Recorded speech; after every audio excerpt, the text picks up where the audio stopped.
Gilet orange sur le dos, Céline Cotalorda et Sylvie Bertrand, alias les Suricates de Monac, ne sont pas peu fiers. Dans le désert marocain, après 8 jours de course, les deux fonctionnaires monégasques ont raflé la 34e place sur 200 au classement général. Une réussite qui a fédéré tout Monaco. Et c'est vrai qu'avant même de partir, d'avoir notre résultat, on avait l'impression qu'on avait gagné la Coupe du Monde ou la Champions League, enfin j'en sais rien, il y avait une super ambiance. Et puis après les résultats, le résultat ça a été, c'est vrai que c'était un petit challenge sportif aussi qu'on s'était fixé et on est très très contente du résultat final qui est au-delà de nos espérances.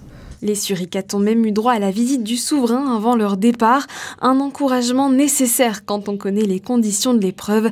Exit les moyens de communication modernes, les deux femmes ont dû composer avec une carte et une boussole et la météo parfois capricieuse. On a dû subir une grosse tempête de sable, vraiment très très grosse, qui nous a obligés à aller dormir dans la voiture, passer la nuit dans la voiture pour être en sécurité, parce que même les organisateurs ont eu un petit peu peur de cette grosse tempête. Et sinon, pour le reste, ce sont que des bons souvenirs. Les Suricates ont traversé les difficultés avec détermination en pensant constamment à l'aide humanitaire qui se cachait derrière ce challenge. On est très heureuse de pouvoir remettre 20 000 € à la MAD, 20 000 € à la Croix-Rouge et donc au total 40 000 € pour Panzi. C'était très important pour nous de soutenir cette fondation qui vient en aide aux femmes victimes de mutilations génitales et de violences sexuelles.